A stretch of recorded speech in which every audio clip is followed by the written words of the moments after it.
Cuidado para não ser a pessoa que tanto pede, mas que ao mesmo tempo impede o milagre de acontecer na sua vida. Quantas vezes nós temos o hábito de olhar primeiro para aquilo que nos falta, ao invés de olhar com gratidão para tudo aquilo que nós já temos? E eu quero que você pense nisso com muita sinceridade. Quando o nosso olhar ele está preso naquilo que falta, facilmente a gente é inundada pelos sentimentos do medo, da dúvida, da insegurança, da ansiedade e até mesmo da vontade de desistir. E é só quando a gente decide olhar para aquilo que a gente já tem, que o nosso olhar começa a ser inundado por esperança, confiança, alegria, ânimo, vontade de continuar e a gratidão. E aqui eu não estou falando da gratidão que virou uma palavra bonita de internet. A gratidão, ela não é uma frase pronta para uma legenda. A gratidão, ela é uma chave espiritual, uma forma de adoração. Gratidão é quando o meu coração reconhece: Deus, talvez isso ainda não seja tudo que eu te pedi, talvez isso ainda não seja tudo que eu sonhei, mas eu reconheço e agradeço que tudo que o Senhor colocou nas minhas mãos é o suficiente. Em Marcos 6, quando Jesus pede que os discípulos deem algo para aquela multidão comer, ele já sabia que o que eles tinham não era o suficiente. Jesus não foi pego de surpresa. Ele nunca foi pego de surpresa. Ele sabia que havia pouco. Ele havia que, humanamente falando, 5 pães e 2 peixes não seriam suficientes para alimentar uma multidão. Só que eu entendo que quando Jesus faz essa pergunta, esse movimento, ele também quer saber aonde estava o olhar daqueles que viviam ao lado dele. Porque em Lucas 9,13, quando eles disseram, temos apenas 5 pães e 2 peixes, fica claro que o olhar deles foi para o pouco. Eles olharam para o que tinham e enxergaram insuficiência. Mas quantas vezes nós fazemos exatamente igual? Quantas vezes Deus já colocou algo nas nossas mãos, mas a gente olha com desprezo porque a gente acha pequeno demais? Pequeno demais para começar, para agradecer, para entregar, para acreditar. Pequeno demais para ser usado por Deus. E aqui existe uma verdade. Muitas vezes o problema não é que nós não temos nada. O problema é que a gente despreza o pouco que a gente tem. Jesus nunca precisou de muito para fazer um milagre. Ele sempre soube usar aquilo que estava disponível para ele. Existe uma chave muito importante nessa passagem. Antes de multiplicar o pouco, Jesus olha para o céu e dá graças. Ele agradece, ele não reclama do pouco. Ele não diz, isso aqui não dá, isso é pouco. Não, ele não olha para esses pães e para esses peixes com mentalidade de escassez. Ele olha para o céu e agradece o que tem. E depois a multiplicação acontece. Perceba, não apenas alimentou cerca de 5.000 homens, fora mulheres e crianças, como ainda sobraram 12 cestos cheios. Isso é muito forte, porque Jesus aqui está nos ensinando que a gratidão antecede a multiplicação. E eu sei que essa frase pode incomodar, mas ela precisa ser dita. Deus não multiplica aquilo que a gente não reconhece que tem. Na lógica da multiplicação, 0 vezes 0 é 0. Se eu não reconheço nada, não agradeço nada, não entrego nada, o que exatamente eu estou esperando que seja multiplicado? Deus, ele é poderoso para criar do nada, é claro que é. Mas nessa passagem, Jesus não multiplicou o que aos olhos humanos seria desprezado. Ele multiplicou aquilo que foi apresentado, reconhecido e colocado nas suas mãos. E é aqui que muitas de nós precisamos cair em si. Pedimos tanto para Deus, pedimos portas abertas, provisão, crescimento, transformação, pedimos um milagre. Mas quantas vezes nós continuamos reclamando do pouco que Ele já colocou diante de nós, sem reconhecer que esse pouco já faz parte do milagre? Porque quem reclama dá ré exatamente naquilo que tanto clama. É forte, né? Talvez você clama tanto por provisão, mas murmura do processo. Clama pela multiplicação, mas despreza a semente. Clama por uma vida nova, mas continua alimentando uma linguagem de escassez.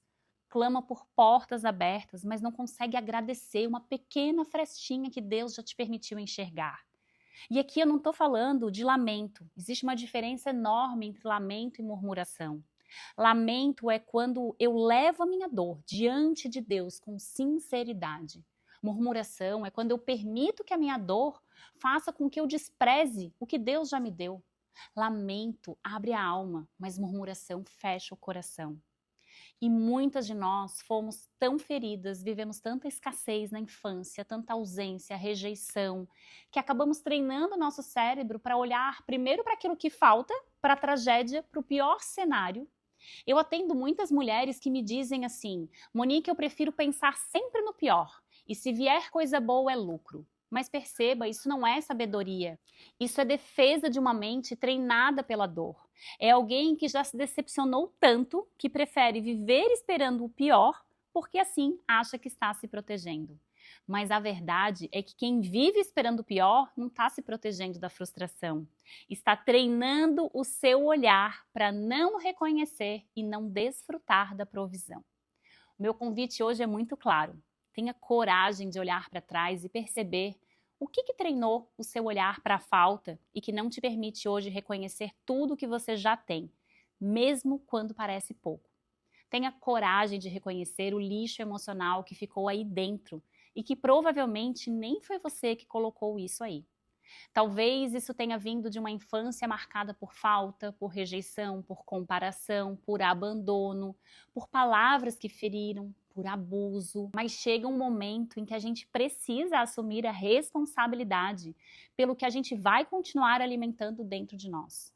Tudo aquilo que talvez você não escolheu receber, hoje você precisa escolher tratar e jogar fora. Uma das formas mais profundas de começar a romper com essa mentalidade de escassez é justamente treinando o seu coração para a gratidão. Mas, de novo, não é uma gratidão superficial de frase pronta. Uma gratidão consciente. Uma gratidão que te faz olhar para o pouco e dizer: Senhor, eu reconheço. Senhor, eu agradeço. Senhor, nas minhas mãos isso parece pouco, mas nas tuas mãos isso é mais que suficiente. Tornar a gratidão um estilo de vida é se permitir viver a vida abundante que Deus preparou.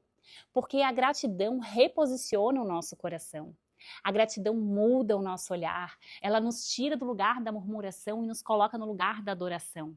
Nos tira da escassez e nos ensina a reconhecer o quão abundantes e prósperos nós somos. Ela nos ensina a perceber as sementes. E sementes nas mãos de Jesus podem se tornar provisão para multidões. Sim, porque quando seus cestos se encherem, eles não serão apenas para você. Eles poderão transbordar na vida de outras pessoas que Deus também quer alcançar, alimentar, curar e transformar. Mas lembre-se, antes dos cestos estarem cheios, existiu a gratidão. Antes da sobra, existiu entrega. Antes da multiplicação, existiu reconhecimento. Então, cuidado para não ser a pessoa que tanto pede, mas ao mesmo tempo impede isso. Cuidado para não pedir multiplicação, mas desprezar a semente. Cuidado para não viver tão presa no que falta, te tornando incapaz de reconhecer aquilo tudo que Deus já colocou nas suas mãos. Guarda essa verdade no seu coração. Quem agradece, a graça desce. Quem reclama, dá ré naquilo que clama.